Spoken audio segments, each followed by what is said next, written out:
বললে যে এতদিন পরে 14 বছর পরে বাংলা ছবিতে কাজ করে, কিন্তু বাংলায় নিজের ভাষায় যে একটা আনন্দ রয়েছে, যেটা পারফরমেন্সে বা অভিনয় করার যে আনন্দ, সেটা যেরকম নিজের ভাষায় ভালো লাগে, একটা ফুলফিলমেন্টের মতন মনে হয়, সেটা অন্য ভাষায় অত হয় না।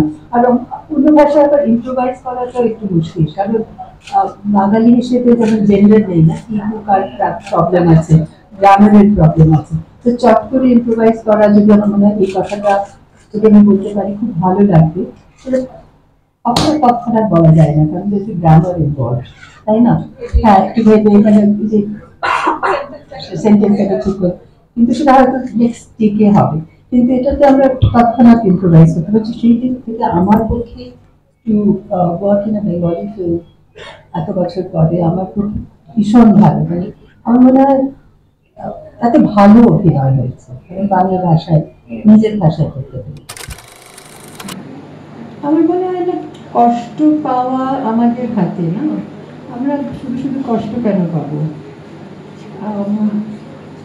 কষ্ট পেলে আমরা অন্য কিছু করতে পারি, কিন্তু এই যে অনুভব কথা বললেন যে আমার ভীষণ, আমি অ্যাটাচ টু মাই ফার্নিচার, আমার বাড়িতে যা যা জিনিস আছে, আমার মনে তার সঙ্গে একটা গল্প আছে যে আমি এটা যখন ওখানে গেছিলাম কোনো একটা জায়গায়, সেখান থেকে নিয়ে এসেছি, তো সেটা যদি ভেঙে গেলে আমার একটু কষ্ট লাগে, ওটাকে একটু জুড়ে টুড়ে রাখার চেষ্টা করি, ওই আর কি। তো একটা অ্যাটাচমেন্ট আছে ফ্রম দ্য পাস্ট, আর আমার বাড়িটা সেটা রিফ্লেক্ট করে। আর আমি একটু সেন্টিমেন্টাল থাকি, আমি খুব সব জিনিস ইয়ে করতে, জড়ো করতে রাখি, ভালো লাগে, মেমোরি, পুরোনো চিঠি, পুরোনো জিনিস কখনো কখনো দেখি সেগুলোকে, ন্যাচারালি, কিন্তু কিন্তু কষ্ট লাগে না, ভালো লাগে এগুলো দেখে, সেই কথাগুলো মনে পড়ে যায়, so that's part of my life, তাই না? তো কষ্ট সেরকম লাগে না যে ও যদি সেরকম আমি যদি জানতাম বা এটা করতে পারতাম, পাহাড়ে চড়তে পারতাম, করেছি, এনজয়েড লাইফ। এই ফেজটাও আমাদের এনজয় করতে হবে, সেটা ভালো ভালো খারাপ ফেজ না, সবসময় আসেও না। আর সুমনের যেরকমভাবে স্ক্রিপ্টটা আমাদের বোঝালেন, and Ritu and the whole team, Indranil, মানে আমাদের মনে হয়নি যে আমরা একটা কঠিন কাজ করলাম বা কিছু, কিন্তু করেছি আমরা ভীষণ। But how did you manage to look so beautiful in every frame? He tried his best not to make me look beautiful.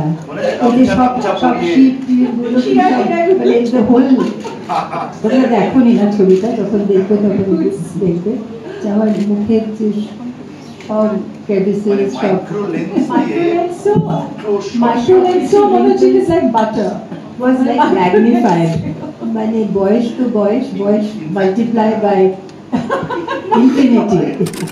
পরিচালক ছিল দারুণ, যে ছবিগুলো করেছিল, তখন কোনো যখন স্ক্রিপ্ট যখন পড়ে বা বোঝায়, যেরকমভাবে বোঝায় আমরা বুঝতে পারি যে এর মধ্যে কিছু ট্যালেন্ট আছে কি না।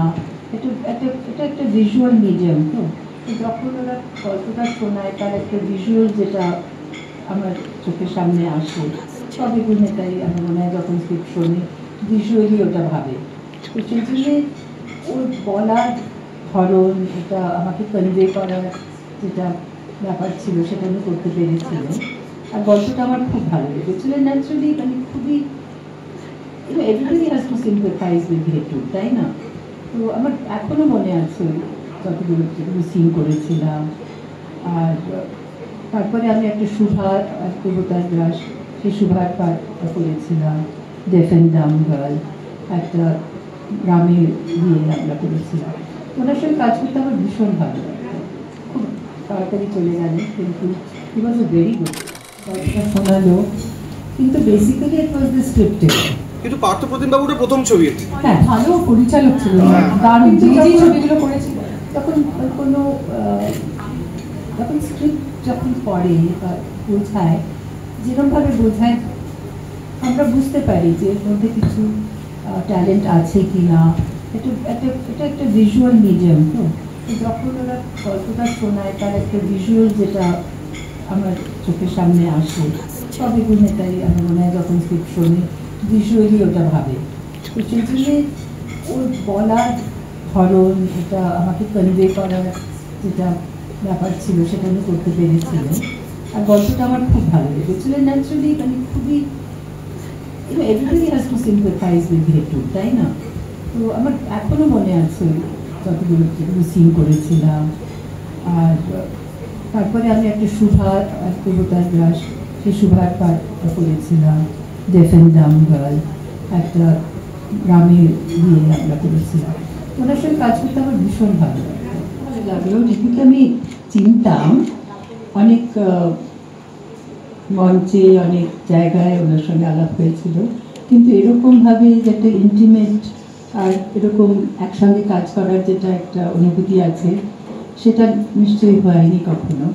কিন্তু এটা ছবিতে কাজ করে ভীষণ ভালো লাগলো। মানে অভিনেত্রী হিসেবে নিশ্চয়ই, কলিগ হিসেবে নিশ্চয়ই, আর প্রযোজক হিসেবে তো বলার এত শর্মিষ্ঠার সঙ্গে, যিনি অলসো কি এক্সিকিউটিভ প্রডিউসার। হ্যাঁ, কিন্তু মানে আমি একেবারে আমার কমপ্লেন করবার একেবারে সুযোগই পেলাম না। ভাবছিলাম যে কোনো একটা ব্যাপারে কি বলবো, এটা ঠিক হলো না। কিন্তু মানে আমাকে আমার গাড়িটার একটু মনে হয়েছিল একটু এত 2 ঘন্টার রাস্তায় একটু আনকমফোর্টেবল। গাড়িটা সেকেন্ড দিনেই চেঞ্জ হয়ে গেল, সময় পেলাম না 2-3 দিন একটু খুঁতখুত করবো, ওই আর কি। আর খাবার দাবার সময় কোনো এক্সটেনশন হয়নি বেশি। আর যখন এক্সটেন্স হয়েছে আমি বলছি যে এটা সিনটা আরেকবার নিয়ে একটু এটা ঠিক করে নাও, let's extend and finish it. আমি পারফর্ম করবো, তার জন্য আমার একটা ফিজিক্যাল ফিটনেস দরকার।